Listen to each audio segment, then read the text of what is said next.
Every note was off, and the sirens were so completely tone-deaf that the crowd began to boo them off the stage. That line comes from My Little Pony Equestria Girls' Rainbow Rocks the Main Event by Perdita Finn, and that's the last we see of the Dazzlings. But what happened to them? There's no point living if you can't feel alive. More of a problem eliminated. The Dazzlings are some of the most powerful, intriguing villains we ever saw in My Little Pony. But what the heck happened to them after the Battle of the Bands? Well, I have two theories for this situation. And let's start with the more likely, happier approach, which is simply they just went about their lives without magic. They actually had to make an honest living. They could be plotting against the Rainbooms, or they might not. They might have kept just enough magic to help continue to grow their voice until they can get back at the Rainbooms, or they could be working somewhere, or maybe attending a different school. We really don't know. Now for the more complex, intense approach. Let's go back to the sirens' Greek roots, shall we? And we find someone named Demeter cursed the sirens, that if any mortal was able to pass by them that heard their songs, they would die. So does this mean that since they failed to stop the Rainbooms and take over Canterlot High, they would immediately die?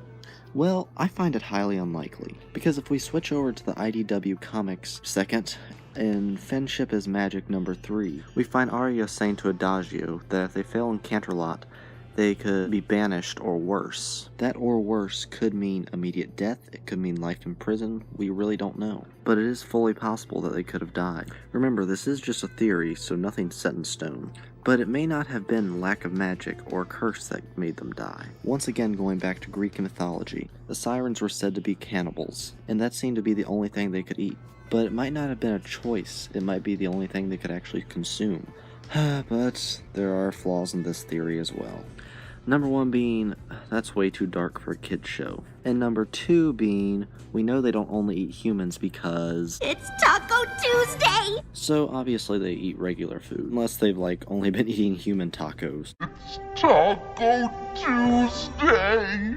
Going back to the comics, we find the final flaw in this theory. We find that Adagio says that maybe one day they'll have enough magic to get back home. How they would care about getting back if they could eat humans just as easily as ponies. But believe it or not, there's a flaw in the flaw. They want to get back home because there's more magic there, not because ponies are easier to eat there. So while my second theory is a lot more intriguing and interesting, I think the first is a lot more likely.